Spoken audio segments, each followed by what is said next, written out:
ମୁଁ ଓମପ୍ରକାଶ ପାତ୍ର ଆପଣଙ୍କୁ ସ୍ୱାଗତ କରୁଛି ମୋ ୟୁଟ୍ୟୁବ ଚ୍ୟାନେଲ ଏମଆର ଷ୍ଟଡି ଏକାଡେମୀକୁ। ଆଶା କରୁଛି ସମସ୍ତେ ଭଲରେ ଥିବେ ଏବଂ ଆଗାମୀ ପରୀକ୍ଷା ପାଇଁ ଆପଣଙ୍କ ପ୍ରିପାରେସନ ଭଲ ଭାବରେ ଚାଲିଥିବ। ଆଜିର ଭିଡ଼ିଓରେ ଆମେ ଓଡ଼ିଶାର ଯେକୌଣସି ଏକ୍ଜାମ ପାଇଁ ସବୁଠାରୁ ଇମ୍ପୋର୍ଟାଣ୍ଟ ଟପିକ୍ ଓଡ଼ିଶା ଜିକେ, ସେଥିରେ ମିଡିଏଭାଲ ହିଷ୍ଟ୍ରିର ଟୋଟାଲ ଗୋଟିଏ ପେପରରେ ଆମେ ଟୋଟାଲ ମିଡିଏଭାଲ ହିଷ୍ଟ୍ରିଟିକୁ ସାରିବା। କେଉଁ ରାଜା କାହା ପରେ କିଏ ଆସିଥିଲେ, କ'ଣ ସବୁ କାମ କରୁଥିଲେ, କାହା ଦ୍ୱାରା କେଉଁ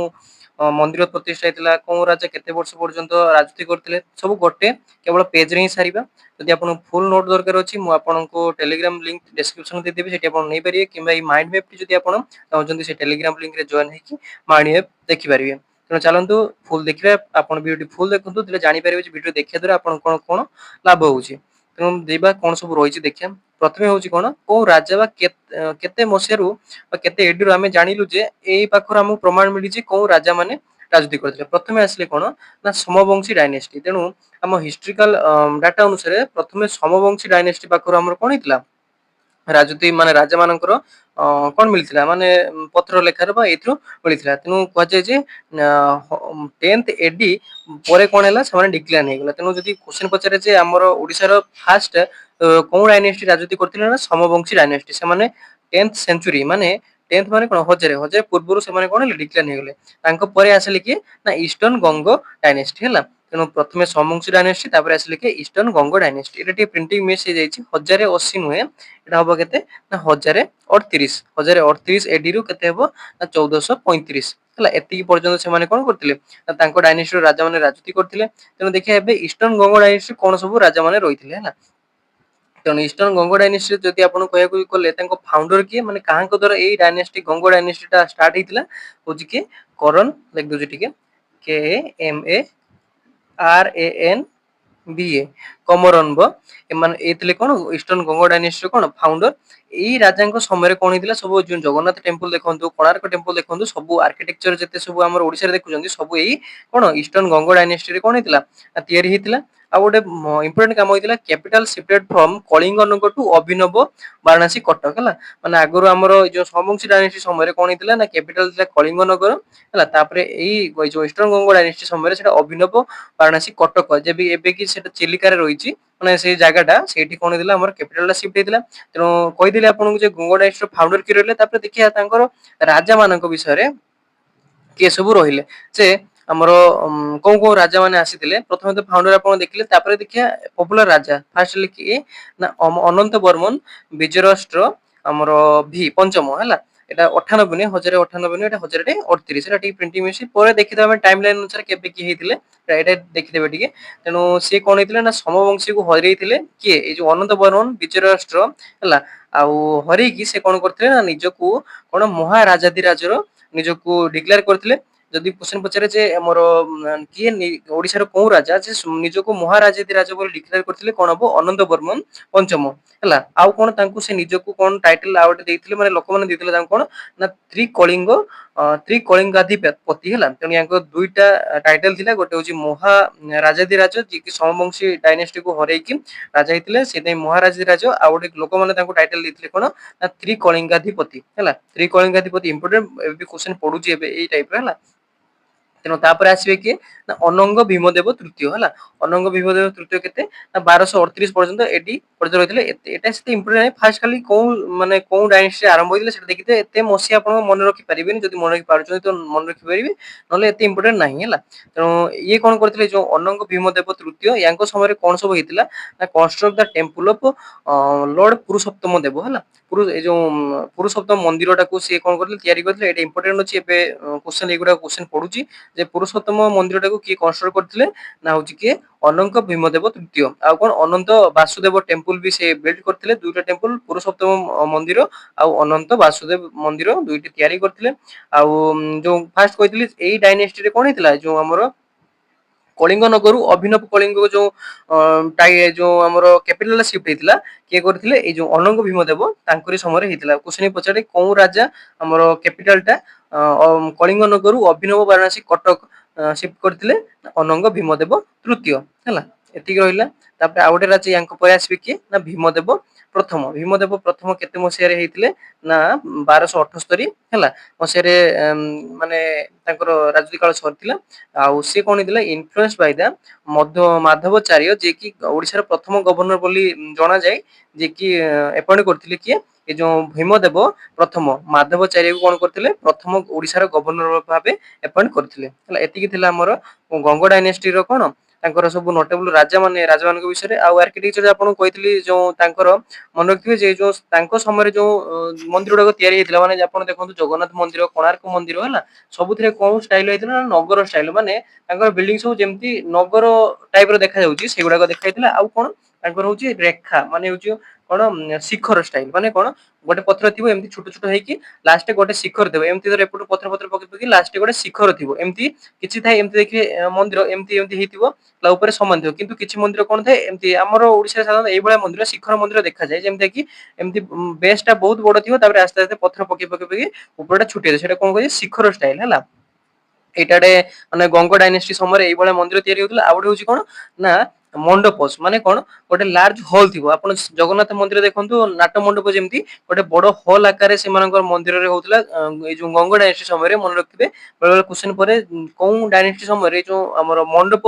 ଷ୍ଟାଇଲରେ କଣ ମନ୍ଦିର ତିଆରି ହଉଥିଲା, କଣ ଇଷ୍ଟର୍ଣ୍ଣ ଗଙ୍ଗ ଡାଇନେଷ୍ଟିରେ ସବୁ ମନ୍ଦିର ଗୁଡାକ ଏମିତି ଷ୍ଟାଇଲରେ ରହିଥିଲା। ଯେମିତି କି ଆମର ଏଠି କଣ ଏ ଯୋଉ ଜଗନ୍ନାଥ ଟେମ୍ପୁଲ, ସନ୍ ଟେମ୍ପୁଲ ଏଗୁଡା ସବୁ ହେଇଥିଲା। ଆଉ ହିନ୍ଦୁ ରିଲିଜିଅନ ଟ୍ରାଡିସନକୁ ସେ ପ୍ରମୋଟ କରୁଥିଲେ। ଆଉ ଗୋଟେ ମନେ ରଖିଥିବେ ବେଳେବେଳେ କ୍ୱେଶ୍ଚନ ପଚାରେ ଯେ ଆମେ ଯୋଉ ଏବେ କହୁଛୁ ଯେ ପୁରୋହିତ, ଏଇ ଯୋଉ ପୂଜା କରୁଛନ୍ତି ପୁରୋହିତ, ଏଇ ଡାଇନେଷ୍ଟି ଯୋଉ ଆମର କଣ ଗଙ୍ଗ ଡାଇନେଷ୍ଟି ସମୟରୁ ଯିଏ ପୂଜା କରୁଥିଲେ ତାଙ୍କୁ ପୁରୋହିତ କୁହାଯାଉଥିଲା। ଆଉ ଯିଏ ଯୋଉ ଆମର କଣ ମନ୍ତ୍ରୀ ରହୁଥିଲେ, ଆମେ ଯୋଉ ମନ୍ତ୍ରୀ କହୁଛୁ ଯେ କି ମିନିଷ୍ଟର, ସେଇ ଆମର ମନ୍ତ୍ରୀ ଯୋଉ କହୁଛୁ ସେଇ ଗଙ୍ଗ ଡାଇନେଷ୍ଟିରେ ସେଇ ମନ୍ତ୍ରୀ ନାଁଟା ପପୁଲାର, ମାନେ ସେମାନଙ୍କ ଠାରୁ ୟୁଜ ଆରମ୍ଭ ହେଇଥିଲା। ସେନାପତି ଆମେ ଯୋଉ ଓଡିଆରେ କହୁଛୁ ସେନାପତି, ଯେ କି ଆମର କଣ ହେଇଥାନ୍ତି କମାଣ୍ଡର ଇନ ଚିଫ, ତାଙ୍କୁ ସେନାପତି କହୁଛୁ, ସେଇ ଗଙ୍ଗ ଡାଇନେଷ୍ଟିରୁ ଥିଲା। ଆଉ ଯୋଉ ଆମେ ଯୋଉ ଦ୍ୱାରପାଳ କହୁଛୁ ଯେ କି ଗେଟ୍ କିପର ରହୁଛନ୍ତି, ଓଡିଆରେ ଆମେ ତାକୁ ଦ୍ୱାରପାଳ ବୋଲି କହୁଛୁ, ସେଇ ଡାଇନେଷ୍ଟି ସମୟରେ ଥିଲା। ଆଉ ମନେ ରଖିଥିବେ ଗଙ୍ଗ ଡାଇନେଷ୍ଟିରେ କଣ ଥିଲା ନା ବିଷୟା, ମାନେ କଣ ଯୋଉ ପ୍ରୋଭିନ୍ସ ଗୁଡାକ ଥିଲା, ଗୋଟେ ଗୋଟେ ପ୍ରୋଭିନ୍ସ ମାନେ ରାଜ୍ୟ ଗୁଡାକ ଥିଲା, ତାକୁ କଣ କରୁଛେ ବିଷୟା, VISAYAS ବିଷୟା, ମାନେ ଏଗୁଡା କଣ କହିଲେ ଗୋଟେ ଗୋଟେ ପ୍ରୋଭିନ୍ସକୁ, ଏଇ ପ୍ରୋଭିନ୍ସକୁ ଦିଟା ଭାଗରେ ବିଭକ୍ତ କରାଯାଇଥିଲା। ଗୋଟେ ହଉଛି ପାଞ୍ଚାଳି ହେଲା, ଏଇ ଯୋଉ ଆପଣ ମହାଭାରତରେ ଦେଖିବେ ପାଞ୍ଚାଳି ସବୁ କୁହାଉଥିବ ନା, ତେଣୁ ସେ ଡିଭାଇଡ କରିଥିଲେ ଦିଟା ସବ ଡିଭିଜନରେ, ଗୋଟେ ପାଞ୍ଚାଳି ଆଉ ଗୋଟେ କଣ ନା ଭଗା ହେଲା, ଦୁଇଟା ସବ ଡିଭିଜନ ଡିଭାଇଡ କରିଥିଲେ। ଏଟା ଯଦି ଆପଣ ମନେ ରଖିପାରନ୍ତି ମନେ ରଖିଦେବେ, ବେଳେବେଳେ କ୍ୱେଶ୍ଚନ ପଚାରେ, ଖାଲି ଏମିତି ଶୁଣି ଦେଇଥାନ୍ତୁ। ଆଉ ଯୋଉ ଟ୍ୟାକ୍ସ ରେଭିନ୍ୟୁ ସିଷ୍ଟମ ଗୁଡାକ ଥିଲା ତାଙ୍କର କଣ ଏ ଯୋଉ ଭେଲୋରା, ଯେଟା କି ଲ୍ୟାଣ୍ଡ ଟ୍ୟାକ୍ସ, ମାନେ ଯଦି ଆପଣ ଜମି ଜାଗା ଚାଷ କରିବେ ହେଲା, ରାଜାଙ୍କୁ ଭେଲୋରା ଲ୍ୟାଣ୍ଡ ଟ୍ୟାକ୍ସ ଟାକୁ ଦଉଥିଲେ। ଆଉ ଭଡା, ଯେମିତି ଆଉ କହୁଛୁ ଆମେ ଗାଡିରେ ଯେଉଁଥିରେ ଗଲେ ଭଡା କହୁଛୁ, ସେଇଟା ସେଇ ସମୟରେ ଇରିଗେସନ ପାଇଁ, ମାନେ ଯୋଉ ପାଣି ଯଦି ନଈରୁ ଆପଣ ନେବେ ସେଠି ଭଡା ଦେବେ, ସେଟାକୁ ଇରିଗେସନ ଟ୍ୟାକ୍ସ ବୋଲି କୁହାଯାଉଥିଲା। ଆଉ ଗୋଟେ ହଉଛି ପରିଦର୍ଶନ, ଯେଟା କି ଆପଣ ଯଦି ମନ୍ଦିର ଫନ୍ଦିର ବୁଲିବା ପାଇଁ ତୀର୍ଥ ଯାତ୍ରା ଯଦି କରିବା ପାଇଁ ଯିବେ, ସେଠି ଟ୍ୟାକ୍ସ ଦେବାକୁ ପଡୁଥିଲା, ତାକୁ କଣ କୁହାଯାଉଥିଲା ପରିଦର୍ଶନ ବୋଲି କହୁଥିଲେ। ଏତିକି ଥିଲା ଆମର ଇଷ୍ଟର୍ଣ୍ଣ ଗଙ୍ଗ ଡାଇନେଷ୍ଟିର ହେଲା। ତାପରେ ଆସିବା କଣ ଗଜପତି ଡାଇନେଷ୍ଟି ହେଲା। ଗଜପତି ଡାଇନେଷ୍ଟି କେତେ ନା ଆମର 1434 ରୁ ଆରମ୍ଭ ହବ 1541 ପର୍ଯ୍ୟନ୍ତ ହେଲା। ଇଷ୍ଟର୍ଣ୍ଣ ଗଙ୍ଗ ଡାଇନେଷ୍ଟି ସେ ତାପରେ ଆସିବେ। ୟାଙ୍କର କଣ ହେଇଥିଲା ନା ୟାଙ୍କର ଫାଉଣ୍ଡର କିଏ ଥିଲେ, ଯେମିତି ତାଙ୍କର ଫାଉଣ୍ଡର ବୋଲି କହିଥିଲେ, ଏଥିରେ ଫାଉଣ୍ଡର କିଏ ନା କପିଳେନ୍ଦ୍ର ଦେବ ହେଲା। କପିଳେନ୍ଦ୍ର ଦେବ ୟାର ଫାଉଣ୍ଡର ଥିଲେ। ଆଉ ସିଏ କଣ ଥିଲେ ସୂର୍ଯ୍ୟବଂଶୀ ହେଲା, ମାନେ କଣ ସୂର୍ଯ୍ୟଙ୍କୁ ପୂଜା କରୁଥିଲେ ସେମାନେ, ଯେମିତି କଣ ଶିବଙ୍କୁ ପୂଜା କରୁଥିଲେ, ସେ ସରି ବିଷ୍ଣୁଙ୍କ ମାନେ ଯୋଉ ବିଷ୍ଣୁଙ୍କର ପୂଜକ ଥିଲେ, ଇଏ କଣ ଥିଲେ ନା ହଉଛି ସୂର୍ଯ୍ୟ ହେଲା। ସୂର୍ଯ୍ୟବଂଶୀ ମାନେ କଣ ସୂର୍ଯ୍ୟଙ୍କୁ ପୂଜା କରୁଥିଲେ ହେଲା। ଆଉ ଦେଖିଏ ଫାଷ୍ଟ ଆପଣ କହିଲି କଣ ଫାଉଣ୍ଡର ହଉଛନ୍ତି କପିଳେନ୍ଦ୍ର ଦେବ। ଆଉ ଦେଖିବା ତାଙ୍କର ସବୁ କଣ ସବୁ କାମ ଗୁଡାକ ଥିଲା। First Kapilendra founder appointed Dama Hada Nayak is governor south territory, ମାନେ ଓଡିଶାର ଯୋଉ ସାଉଥ ଟେରିଟୋରୀ ତାକୁ ଆପଏଣ୍ଟେଡ କରିଥିଲେ, ଏତେ ସାରା ଇମ୍ପୋର୍ଟାଣ୍ଟ ନାହିଁ। ଆଉ ତାଙ୍କ ସମୟରେ କଣ ଏଇ ଯୋଉ ଗଜପତି ରାଇଟ ସମୟରେ କଣ ବଙ୍ଗର ଯୋଉ ଇଏ ଥିଲେ ରୁଲର ଥିଲେ କିଏ ଆଲାଉଦ୍ଦିନ ହୁସେନ ଶାହା, ସେ କଣ ଥିଲେ ଇନଭିଜନ କରିଥିଲେ କେତେ 1508 ସମୟରେ ହେଲା। ଦେଖିଥିବେ ୟାଙ୍କର ରାଜା ମାନେ କିଏ ସବୁ ଥିଲେ, ତାହେଲେ ଆପଣ ବୁଝିବା ପାଇଁ ସୁବିଧା ହବ। ଫାଷ୍ଟ କପିଳେନ୍ଦ୍ର ଦେବ ଥିଲେ ରାଜା। କପିଳେନ୍ଦ୍ର ଦେବଙ୍କ ସମୟର ଗୋଟେ ଇମ୍ପୋର୍ଟାଣ୍ଟ ଇଭେଣ୍ଟ ମନେ ରଖିଥାନ୍ତୁ, ଯୋଉ ସାରଳା ଦାସ ହେଲା, ସାରଳା ଦାସ ଯିଏକି ମହାଭାରତ ରଚନା କରିଥିଲେ, ଓଡିଆରେ ଟ୍ରାନ୍ସଲେଟ କରିଥିଲେ ହେଲା। ତାଙ୍କ ଏଇ କାହାଙ୍କ ସମୟରେ ନା କପିଳେନ୍ଦ୍ର ଦେବଙ୍କ ସମୟରେ, କପିଳେନ୍ଦ୍ର ଦେବ ସମୟରେ ସେ ସାରଳା ଦାସ କେତେ କେତେ ଯଦି ପଚାରେ ଟାଇମ ନା 1515 केते सेंचुरी है माने 15 सेंचुरी माने केते 1400 रु 1500 भितरे जहाँ जेहेतु हमर कपिलेन्द्र देव 1434 से आरंभ होइतिला तेनु शारदा दास सेई टाइम रे पचरेबे कोन राजाଙ୍କ समय कपिलेन्द्र देवଙ୍କ समय शारदा दास ए जो महाभारत को उड़िया को ट्रांसलेट करथिले कपिलेन्द्र देव फास्ट गले तापर आसीबे कि ना पुरुषोत्तम देव है फास्ट कपिलेन्द्र देव तापर पुरुषोत्तम देवଙ୍କ समय रे जो आपन को कहली कोन हेतिला ना सिक्योर द थ्रोन 1484 मसिया सिक्योर करथिले आफ्टर डिफिटिंग हिज ब्रदर हला माने कपिलेन्द्र देव दुई जन भाई थिले हला जनक नाम थिला कोन हम्बीरा हला हम्बीरा आउ के पुरुषोत्तम देव कोन करले हम्बीरा को हरई देले हला जा फल कि सी राजा हेले एगुडा सब रहितला याको विषय सेते लेखा नाही तापर आसीबे कि प्रताप रुद्र देव कि ना प्रताप प्रताप रुद्र देव हला नोट आपन देई देबी एगुडा को शॉर्ट फॉर्म लिखा हिची पई एटा नै एगो फुल नोट मु आपन देई देबी डिस्क्रिप्शन टेलीग्राम लिंक अछि जॉइन जातो सेठी फुल नोट आपन पाई परिबे किछ असुविधा नै तते कहि होउची सुनि नतु हला प्रताप रुद्र देव आसी प्रताप रुद्र देवଙ୍କ समय गोटे इंपोर्टेंट काम होइतबो कोन जो चैतन्य जानिचंती हला चैतन्य देव जो चैतन्य कोन करथिबे श्री चैतन्य से कोन ना पुरी जे कि ओडिसा रो पुरी जगन्नाथ टेंपल को विजिट करथिबे सेही समय रे आस्थिबे क्वेश्चन पचारे बेला जे कोन राजाଙ୍କ समय रे चैतन्य आस्थिले कोंठी पुरी को हला मन रखथिबे कि प्रताप रुद्र देव हला कोन डायनेस्टी समय रे भी पचारथिबे गजपति डायनेस्टी प्रताप रुद्र देवଙ୍କ समय रे चैतन्य आस्थिले एडा आ जो कहउतरी जो हमर बंगाल जो के थिले रूलर अलाउद्दीन हुसैन शाह से एई प्रताप रुद्र देवଙ୍କ समय से कोन करथिले इन्विजन माने कोन आसी कि युद्ध करे में चेष्टा करथिले केते 1508 मसिया रे 1508 एडी समय रे कि आस्थिले कि बंगाल रो अलाउद्दीन हुसैन शाह ला तापरे आउ जने रूलर कि लास्ट रूलर जे कि कहजे हमर हिंदू हमर कोन रूलर अनुसार हला कि ओडिसा रो हिंदू रूलर लास्ट रूलर जे कि हमर काखारुआ देव हला काखारुआ देव गंगा डायनेस्टी लास्ट रूलर थिले हला आ से कोन करथिले जो तांकर बहुत किछि काम करथिले किंतु कोन हला यांकु मार देले कि ना तांकर जने मिनिस्टर थिले हला के जे हला गोविंद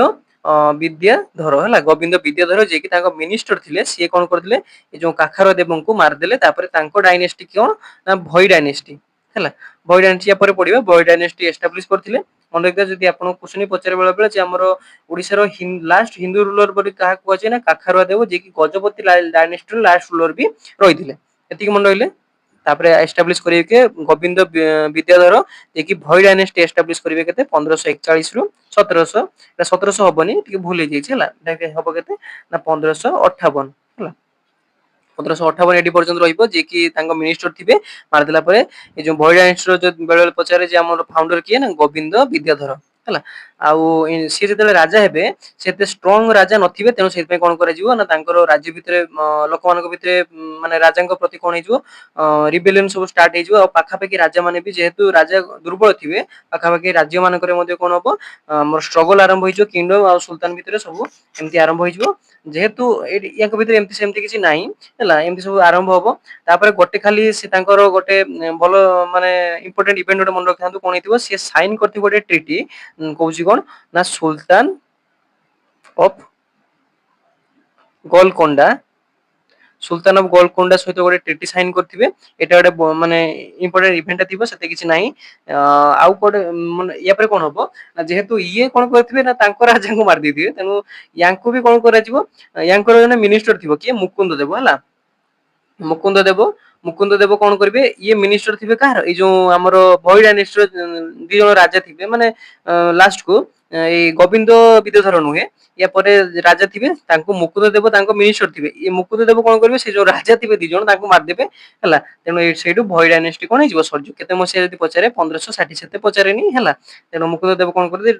दुई जण भोई किंग्स को मारी के डिक्लेयर कर देबे निजको रूलर के मुकुंद देव हला मन होला एति की थिला हमर कोन भोई डायनेस्टी सरजिबो तापर देखिया नेक्स्ट कोन अछि तापर आसीबे कि मुस्लिम रूलर हला मुकुंद देव मार देले किंतु तापर सेते आउ इंपोर्टेंट इवेंट सेमति किछि नाही तेनो सेत पे तापर देखिया कोन ना हमर मुस्लिम रूलर आसी जिबे हला मुस्लिम रूलर भितरे हमर कुरेनी डायनेस्टी आसी जिवो कुरेनी डायनेस्टी भितरे होछ कोन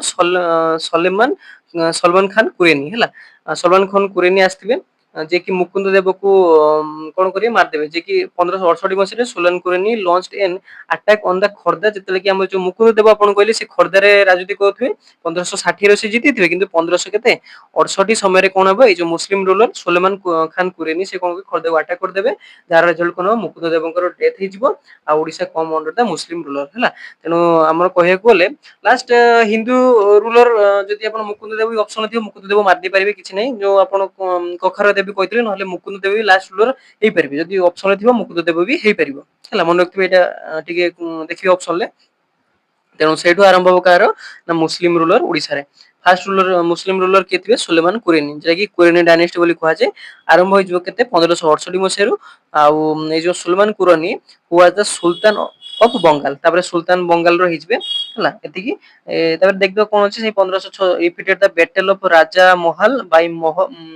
मोगल 1576 एडी समय रे हरे देबे हला Karrani rule overload the rising the Mughal को तापर मोगल सहित तांकर लड़ाई आरंभ होबो तेणु ए जो आपण सुनते कला पहाड़ हला कला पहाड़ को कहा कहछन ना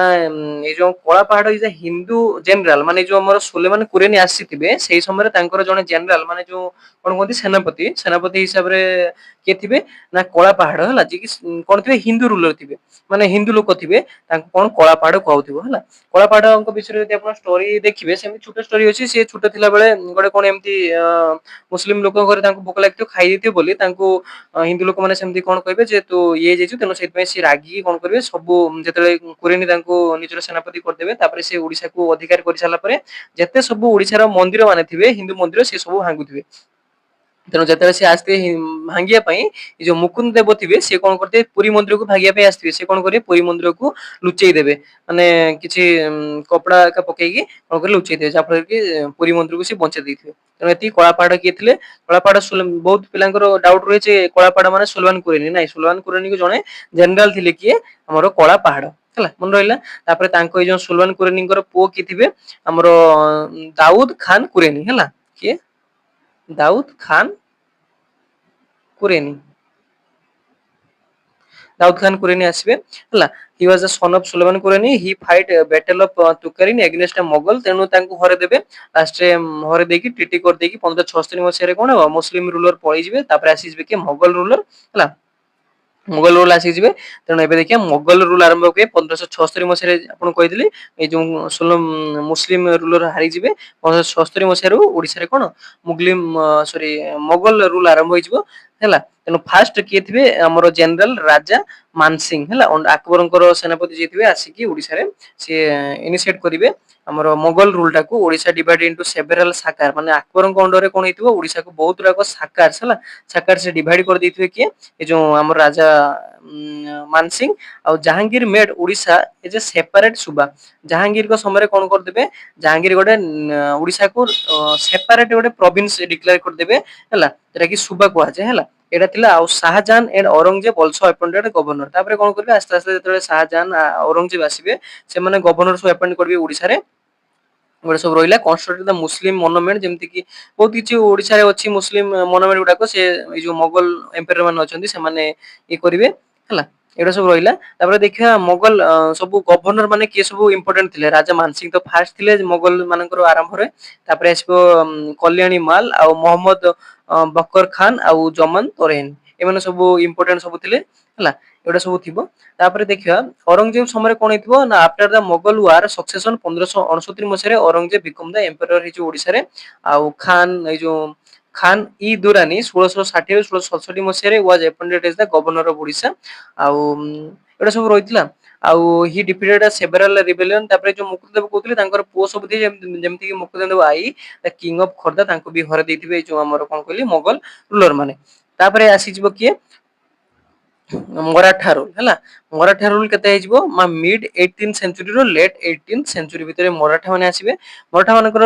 एस्टैब्लिश देखिए कोन अछि establish the Maratha control started appointed as the Raghuji Bhonsle I governor माने मराठा माने प्रथमे तांकर गवर्नर को एठी अपॉइंटमेंट करथिबे new governance system after the peace treaty 1751 भितरे कोन हबो हमरो मोगल आ मराठा के भितरे गोटे ट्रीटी साइन हबो जाफल से माने भी निज गवर्नर ରଖୁଥିବେ ଏମାନେ ବି ଗଭର୍ଣ୍ଣର ରଖୁଥିବେ ଆଉ defeated the local revolt including Mukunda Deva I Khordha ଏମାନେ ବି ହରେଇଦେବେ କାହାକୁ ମୁକୁନ୍ଦ ଦେବ ଆଇ ଯୋଉ ଥିଲେ ତାକୁ ହରେଇଦେବେ ଏଗୁଡା ସବୁ ଥିଲା ଆଉ ଆଡମିନିଷ୍ଟ୍ରେସନ କଣ ସବୁ କରିଥିଲେ ମରାଠା ମାନେ Odisha divide into two main region ଏଟା क्वेश्चन ପଚାରେ ବେଳେ ବେଳେ ଯେ ଯୋଉ ମରାଠାଙ୍କ ଅଣ୍ଡରରେ ଦୁଇଟା ଭାଗରେ ବିଭକ୍ତ କରିଥିଲେ ରିଜନ ରେ ଫାର୍ଷ୍ଟ ହଉଛି କଣ ନା ଆମର ହଉଛି ମୁଘାଲ ବନ୍ଦୀ ଏଟା ମୁଘାଲ ବନ୍ଦୀ ହେଇଯିବ ହେଲା ମୁଘାଲ ବନ୍ଦୀ ଗୋଟେ ଆଉ ଗୋଟେ ହଉଛି ଗରହଟ ହେଲା ଗରହଟ ଗୋଟେ ଆଉ ମୁଗଲ ବନ୍ଦୀ ଗୋଟେ ହେଲା ଗରହଟ ଏଇ ଯୋଉ ମୁଗଲ ବନ୍ଦୀ ସେଠି କଣ ଥିବ include the coastal district divided into 150 porongos and managed by 32 revenue commissions ହେଲା revenue କରିବା ପାଇଁ 32 ଟା ରହିଥିବ ହେଲା ଆଉ 150 ଟା ପରଙ୍ଗସ୍ ମାନେ ମରାଠା ମାନେ ଡିଭାଇଡ କରିଥିବେ 150 ଟା ପରଙ୍ଗସ୍ ତା ଭିତରେ 32 ଟା ରେଭିନ୍ୟୁ ମାନେ ଟ୍ୟାକ୍ସ ବେସ୍ଡ କଣ ଉଠେଇବା ପାଇଁ 32 ଟା କଣ ଥିବ କମିଶନ ଥିବ କୋଉଥିରେ ଏ ଯୋଉ କଣ କହିଲି ମୁଘଲ ବନ୍ଦୀରେ ଆଉ ଗରହଟ ରେ କଣ ଥିବ କଭର ଦ ହିଲ ରିଜନ ସେଟା କୋଷ୍ଟାଲ ରିଜନ ରହିଲା ଏ ଯୋଉ ମୁଗଲ ବନ୍ଦୀରେ ଆଉ ଗରହଟ ରେ କଣ ଥିବ ଜରହଟ ଯେଟା କୁହାଯାଏ ହିଲ ରିଜନ ଥିବ ruled by 24 tributary chiefs ଆଉ who was paid to the small tributary to the Maratha ହେଲା 24 ଟା tributary ଥିବ ଏଥିରେ ସେଥିରେ 150 ଟା ପରଙ୍ଗସ୍ ଥିବ ହେଲା ଆଉ କଣ କରିଥିବେ ମରାଠା ମାନଙ୍କର କଣ ସବୁ ଆଡମିନିଷ୍ଟ୍ରେସନ ଥିବ କଲେକ୍ଟେଡ ଦ ଚୌଥ ଟେକ୍ସ ଫ୍ରମ ନବାବ ବଙ୍ଗାଲ ହେଲା ନବାବ ବଙ୍ଗାଲ ଯୋଉ ଥିଲେ ତାଙ୍କ ପାଖରୁ କଣ କରୁଥିଲେ ଚୌଥ ଟେକ୍ସ ଗୋଟେ ଥିବ ଯୋଉଟା କି ହଉଛି କଣ ନା ଆମର ଫ୍ରମ ଦ ନବାବ ଏ ଯୋଉ ଡିସମିସ କରିଦେବେ ତାପରେ 1764 ମସିହାରେ ଫଲିଂ ଟୁ ପେ ଦ ଡ୍ୟୁ ଜୁନାଜି ହେଲା ତାପରେ ସେମାନେ କଣ କରିଦେବେ ଡିକ୍ଲାଇନ କରିଦେବେ ହେଲା ଚୌଥ ତାପରେ supported to restriction of Jagannath temple manage and festival Maratha ମାନେ ବହୁତ ଭଲ କାମ କରିଥିବେ ଯେ ଜଗନ୍ନାଥ ଟେମ୍ପଲ ଟାକୁ ରିଷ୍ଟୋରେସନ ମାନେ ଆଉ ଥରେ ରିପେୟାର କରିବା ପାଇଁ ଚେଷ୍ଟା କରିଥିବେ increase the pilgrimage popularity with the stage of patronage ହେଲା ଯୋଉ ପଲିଗ୍ରିମେଜ ଟେକ୍ସ ଏଟା ଇମ୍ପୋର୍ଟାଣ୍ଟ ପଚାରେ ବେଳେ ବେଳେ ଏଇ ଯୋଉ ପଲିଗ୍ରିମେଜ ଟେକ୍ସ ଟା କିଏ ଲଗେଇଥିଲେ ନା ଆମର ମରାଠା ମାନେ କଣ ପାଇଁ ଇଣ୍ଟ୍ରୋଡ୍ୟୁସ ଭିଜିଟିଂ ଟୁରିଷ୍ଟ ମାନେ ଯୋଉ ଯଦି ଆପଣ ବୁଲିବା ପାଇଁ ଯିବେ ସେଇଟା ପାଇଁ କଣ ଟେକ୍ସ ଲଗାଉଥିଲେ ନା ପଲିଗ୍ରିମେଜ ଟେକ୍ସ ଲଗାଉଥିଲେ ହେଲା ଆଉ ବେଳେ ବେଳେ ଯଦି ଆପଣଙ୍କୁ କ୍ୱେଶ୍ଚନ ପଚାରେ ଯେ ଲାଷ୍ଟ କଣ ଏଇ ଯୋଉ ମରାଠା ରୁଲର ଓଡିଶାରେ କିଏ ଥିଲେ ହଉଛି ସଦାଶିବ ରାଓ କଣ ନା ସଦାଶିବ ରାଓ ଯିଏ କି ଲାଷ୍ଟ ରୁଲର ମରାଠାର ଥିଲେ କେତେ ମସିହାରେ 1793 ମସିହାରେ ମରିଗଲେ ମାନେ ଲାଷ୍ଟ ରୁଲର ଥିଲେ ରିପ୍ରେଜେଣ୍ଟ କରିଥିଲେ କାହାକୁ ଆମର ମରାଠାକୁ ତାପରେ ମରିଗଲେ ତାପରେ ସରିଗଲା ଆଉ କଣ ହେଲା ଏଇଟା ସବୁ ରହିଥିଲା ତାପରେ ଦେଖିବା ନବାବ ଯୋଉ ନିଜାମ ଥିଲେ ବଙ୍ଗାଲର ତାଙ୍କ ରୁଲ 1703 ପାଖରୁ କଣ ହେଇଥିଲା ଆରମ୍ଭ ହେଇଥିଲା ସେ କଣ କରୁଥିଲେ କଣ୍ଟ୍ରୋଲ ଓଡିଶା ବିଫୋର ଦ ମରାଠା ତାଙ୍କ ମରାଠାଙ୍କ ପୂର୍ବରୁ ସେ ଏମିତି ରହିଥିଲେ କଲେକ୍ଟେଡ ରେଭିନ୍ୟୁ ମ୍ୟାନେଜ ଲୋକାଲ ଗଭର୍ଣ୍ଣମେଣ୍ଟ ଏଇ ସବୁ କାମ କରିଥିଲେ ମରାଠା ନବାବ ନିଜାମ କନଫ୍ଲିକ୍ଟ ଦ ଏଙ୍ଗଲୋ ମରାଠା ହେଲା ମାନେ ଇଂରେଜ ମାନଙ୍କ ସହିତ ବି ଆଉ ମରାଠା ମାନଙ୍କ ସହିତ ବି ଯୁଦ୍ଧ ଫୁଦ୍ଧ ଏମିତି ସବୁ ଲାଗିଥିଲା ହେଲା ତାପରେ ହିଷ୍ଟ୍ରିକାଲ ପଏଣ୍ଟ ପରେ ଦେଖିବା ଏବେ ଦେଖିବା କଣ ସବୁ କାରଣ ପାଇଁ ମାନେ ଯୋଉ ଡିକ୍ଲାଇନ ଫିକ୍ଲାଇନ ହେଉଥିଲା ଏଟା କଣ ପାଇଁ ହଉଥିଲା ହେଲା ବେଳେ ବେଳେ ପଚାରିଦିଏ କଣ ପାଇଁ ଡିକ୍ଲାଇନ ସବୁ ହେଇଥିଲା ଫାର୍ଷ୍ଟ ହଉଛି କଣ ବେଟ୍ରେଲ ଆଉ ଆସୋସିଏଟ ୱିଥ ଦ ଡାଇନେଷ୍ଟି ଭିତରେ ଯୁଦ୍ଧ ହଉଥିଲା ସେଥିପାଇଁ ମରି ଯାଉଥିଲେ ଆଉ civil war weakening the Gajapati and Bhoi dynasty civil war ମାନେ ତାଙ୍କ ରାଜ୍ୟ ଭିତରେ ଲୋକଙ୍କ ଭିତରେ କଣ ହେଇଥିଲା ଯୁଦ୍ଧ ମାନେ ଗଣ୍ଡଗୋଳ ହେଇଥିଲା ସେମାନେ ୱିକ ରୁଲର ଆସୁଥିଲେ ଯେ କହୁଥିଲି ଆପଣଙ୍କୁ ସେଇ ଅନୁସାରେ ହଉଥିଲା ଆଉ ବେଙ୍ଗଲ ସୁଲତାନ ଏଣ୍ଡ କୁରେନି ଇନକ୍ଲୁସନ ମାନେ କଣ ବଙ୍ଗାଲ ମଝିରେ ମଝିରେ ବଙ୍ଗାଲ ଯୋଉ ଆପଣଙ୍କୁ କହିଥିଲି ବଙ୍ଗାଲର ବେଳେ ବେଳେ ଆସୁଥିଲେ ଯୁଦ୍ଧ କରିବା ପାଇଁ ତାପରେ କୁରେନିଆସରେ ଯୋଉ ଆମର ମୁସଲିମ ରୁଲର ହେଲା ସେମାନେ ଆସୁଥିଲେ ସେଇଥିପାଇଁ ରାଜାମାନଙ୍କ ଭିତରେ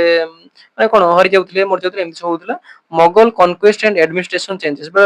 ମୋଗଲ ମାନେ ବି ମଝିରେ ଆସିଲେ ଆଉ resistance of Mughal impression Mughal ଯେହେତୁ ଆମର ଇଣ୍ଡିଆର ରୁଲର ଥିଲେ ତେଣୁ ସେଥିପାଇଁ ମୋଗଲ ମାନଙ୍କର ବି ଇଫେକ୍ଟ ପଡୁଥିଲା Anglo Maratha conflict and British East India company advance ମାନେ ସେମାନେ ସେ ସମୟରେ କଣ ହେଲା ଆଡଭାନ୍ସ ହେଇଗଲେ ମୋଗଲ ମରାଠା ମାନଙ୍କ କନଫ୍ଲିକ୍ଟ ଲାଗିଲା British control post Maratha rule marks Odisha entry into modern era ହେଲା ଏଗୁଡା ସବୁ ରହିଲା ତାପରେ ଗଜପତି ଯୋଉ ଡାଇନେଷ୍ଟି ରହିଲା ତା ଭିତରେ କଣ ସବୁ ହେଇଥିଲା ନା ଓଡିଶା ଡିଭାଇଡ ଇଣ୍ଟୁ ସାକାର ସେ ଆପଣଙ୍କୁ କହିଥିଲି ହେଲା ଗଜପତି ଡାଇନେଷ୍ଟି ସାକାରେ ଡିଭାଇଡ କରିଥିଲେ ସବ ଡିଭାଇଡେଡ ଇଣ୍ଟୁ ସୀମାଜ ଏଣ୍ଡ ଫର୍ଦର ଇଣ୍ଟୁ ମଥର୍ସ ଯେ ଭିଲେଜ ହେଲା ମାନେ ସେମାନଙ୍କ ସହିତ ଯୋଉ ଆମେ କହୁଛୁ ଯେ ଓଡିଶାର ସୀମା ତମ ତମ ଯୋଉ ମାନେ କଣ ଜିଲ୍ଲାର ସୀମା ତେଣୁ ସୀମା ୱାର୍ଡ ଟା ସେଇ ଗଜପତି ଡାଇନେଷ୍ଟିରୁ ଆସିଥିଲା ତାପରେ ସୀମା ପରେ କଣ ହେଇଥିଲା ଯୋଉ ଭିଲେଜ ଆମେ କହୁଛୁ ସେଟା କଣ ମଥାସ ବୋଲି କହୁଥିଲା ସେତେବେଳେ ଗଜପତି ଡାଇନେଷ୍ଟିରେ ଅଫିସିଆଲି ସଚେଜ ଦ ଆମତ୍ୟ ଯିଏ ମନ୍ତ୍ରୀ ଥିଲେ ଯାହାକି ମନ୍ତ୍ରୀ ଏ ଅମାତ୍ୟ ମନ୍ତ୍ରୀ ସେଇ ସମୟରୁ ଗଜପତି ଡାଇନେଷ୍ଟି ସମୟରୁ ହଉଥିଲା ଆଉ ମୋଗଲ ଆଉ ମରାଠା ସମୟରେ ଆଡମିନିଷ୍ଟ୍ରେସନ କଣ ଥିଲା ନା introduce the revenue system and jagirs ହେଲା ରେଭିନ୍ୟୁ ସିଷ୍ଟମ ସେଥିରେ ଇଣ୍ଟ୍ରୋଡ୍ୟୁସ ହେଲା appointed governor subedar revenue commissioner ସବୁ ସେଇ ଯୋଉ ମରାଠା ଆଉ ମୋଗଲ ସମୟରେ ଇଣ୍ଟ୍ରୋଡ୍ୟୁସ ହେଲା ଲୋକାଲ ଟ୍ରିବ୍ୟୁଟାରୀ ଚିଫ ଆଉ କଣ୍ଟିନ୍ୟୁଡ ସମ ଅଟୋନୋମି ଗର୍ଜାତ ରିଜିୟନରେ ଅଟୋନୋମି ମାନେ ଯୋଉ ଯୁଦ୍ଧାସ୍ତ୍ର ଯୋଉ ହେଡ୍ ଥାଏ ହେଲା ସେମାନଙ୍କୁ ସବୁ ଇଣ୍ଟ୍ରୋଡ୍ୟୁସ କରାହେଲା ତାପରେ କଲଚରାଲ ଆର୍କିଟେକ୍ଚର କଣ ସବୁ ରହିଲା ଟେମ୍ପଲ ମନୁମେଣ୍ଟ ଆପଣଙ୍କୁ କହିଥିଲି କୋଣାର୍କ ସନ୍ ଟେମ୍ପଲ ହେଇଥିଲା ଜଗନ୍ନାଥ ଟେମ୍ପଲ ହେଇଥିଲା ଅନନ୍ତ ବାସୁଦେବ ଟେମ୍ପଲ ଭୁବନେଶ୍ୱର ହେଇଥିଲା ଆଉ ସବୁ ଶ୍ରୀ କୁରମାନ ଆଉ ସୀମାଚଳ ଟେମ୍ପଲ ସବୁ ହେଇଥିଲା development Odisha literature during Gajapati ruler ଏସବୁ ହେଇଥିଲା ଆଉ ଲିଟରେସି କଥା କହିବାକୁ ଗଲେ ସେମିତି କଲଚରାଲ ରଥଯାତ୍ରା ସବୁ ଏମିତି ସବୁ ହେଇଥିଲା ଆଉ ପ୍ରମୋସନ କରିଥିଲେ ସବୁ ଯେମିତି ହିନ୍ଦୁ ରୁଲର ମାନେ ଥିଲେ ରିଲିଜିୟସ ଅନୁସାରେ ହିନ୍ଦୁ ଡାଇନେଷ୍ଟି ମାନେ ହିନ୍ଦୁ ଯେମିତି ବୈଷ୍ଣବ ଆଉ ଯିଏ ଆଉ ଯେମିତି ଆପଣ କୋଉ ରୁଲର ଥିଲେ ଯୋଉ ଯେମାନେ କି କଣ ସୂର୍ଯ୍ୟଙ୍କୁ ପୂଜା କରୁଥିଲେ ଗଜପତି ଡାଇନେଷ୍ଟି ସେମାନେ ସୂର୍ଯ୍ୟକୁ ପୂଜା କରୁଥିଲେ ଆଉ ଗଙ୍ଗ ଡାଇନେଷ୍ଟି ମାନେ କଣ ବିଷ୍ଣୁଙ୍କୁ ପୂଜା କରୁଥିଲେ ହେଲା ଏଗୁଡା ସବୁ ରହିଥିଲା ତାପରେ ଦେଖିବା କଣ ଅଛି ନା ଆମର ଟାଇମ ଲାଇନ ଟା ଦେଖିଦବା ପୁରା ଟାଇମ ଲାଇନ ଏଇଟା ଦେଖିଥିଲେ ଯୋଉ ଭୁଲ ଥିଲା ଆପଣ ଏଇଠୁ ନୋଟ ଡାଉନ ବି କରିପାରିବେ କଣ କଣ ସବୁ ହେଇଥିଲା ହେଲା ଫାଷ୍ଟ ଆପଣ ଦେଖିଥିବେ 1038 ସମୟରେ ଇଷ୍ଟର୍ଣ୍ଣ ଗଙ୍ଗ ଡାଇନେଷ୍ଟି ଟା ଏଷ୍ଟାବ୍ଲିଶ ହେଇଥିଲା 1000 ମସିହାରେ ସେମାନେ ପୂର୍ବରୁ ମରିଗଲେ କିଏ ଆମର ସମବଂଶୀ ଡାଇନେଷ୍ଟି ହେଲା ତାପରେ 1135 କ୍ୟାପିଟାଲ ସିଫ୍ଟ ହେଲା ଯୋଉ କଟକକୁ ହେଲା ଚଡଗଙ୍ଗ ଦେବ ଚଡଗଙ୍ଗ ଦେବଙ୍କ ଦ୍ଵାରା ଆଉ 1250 construction of Konark temple by Narasimha Deva I ହେଲା 1250 ସମୟରେ କୁଶିନୀ ପଚାରିବେ ବେଳେ ବେଳେ ଯେ ଆମର କୋଉ ମସିହାରେ ହେଇଥିଲା ଆଉ କୋଉ ରାଜାଙ୍କ ଦ୍ଵାରା ହେଇଥିଲା ହେଲା କୋଣାର୍କ ଟେମ୍ପଲ ନରସିଂହ ଲାଙ୍ଗୁଳା ନରସିଂହ ଦେବ ଆପଣ ପଢିଥିବେ ଆଇ ହେଲା ଅପସନାଲ ବି ଦଉଛି ଆଇ ଟୁ ଆଇ ଏମିତି ଦେଇ ଦଉଛି ହେଲା ପଢି ଯାଇଥିବେ ଆଉ 1278 ସମୟରେ ଅନନ୍ତ ବାସୁଦେବ କଣ କରିଥିଲେ ବିଲ୍ଟ କୁଇନ ଚନ୍ଦ୍ରିକା ହେଲା ଏଇଟା ଇମ୍ପୋର୍ଟାଣ୍ଟ ଅଛି 1278 ମସିହାରେ ଅନନ୍ତ ବାସୁଦେବ କୁଇନ ଚନ୍ଦ୍ରିକା ଏଷ୍ଟାବ୍ଲିଶ କରିଥିଲେ ଆଉ 1434 ମସିହାରେ ଗଜପତି ଡାଇନେଷ୍ଟି ବାଇ କପିଳେନ୍ଦ୍ର ଦେବଙ୍କ ଦ୍ୱାରା ଏଷ୍ଟାବ୍ଲିଶ ହେଇଥିଲା foundation of Bhoi dynasty Govinda Vidyadhara କହିଛି ଗୋଟେ ସେ 1541 ରେ 1568 ରେ ଷ୍ଟାର୍ଟେଡ ଦ କୁରେନି ଡାଇନେଷ୍ଟି ସଳମାନ କୁରେନୀଙ୍କ ଦ୍ୱାରା ଯେହେତୁ କଳା ପାହାଡ ଆସିଥିଲା ଯିଏ କି ଜେନେରାଲ ଥିଲା 1576 ମସିହାରେ ମୋଗଲ ଭିକ୍ଟୋରୀ ରାଜା ରାଜମହଲ ବିଗିନିଂ ଦ ମୋଗଲ ରୁଲର ଫାଷ୍ଟ କିଏ ଥିଲେ ଆମର ଯୋଉ ମୋଗଲ ମାନଙ୍କ ମଧ୍ୟରେ ଆମର ରାଜା ମାନସିଂ ଯୋଉ ଥିଲେ ହେଲା ଆଉ 1606 ମସିହାରେ Odisha become the separate Mughal empire suba under the Jahangir ଦ୍ୱାରା ସେପାରେଟ ଗୋଟେ କଣ ହେଲା ମୋଗଲ ପ୍ରୋଭିନ୍ସ ହେଲା 1606 ମସିହାରେ କାହା ଦ୍ୱାରା ଜାହାଙ୍ଗୀରଙ୍କ ଦ୍ୱାରା ତାପରେ 1703 ମସିହାରେ ଓଡିଶା ଅଣ୍ଡର ଦ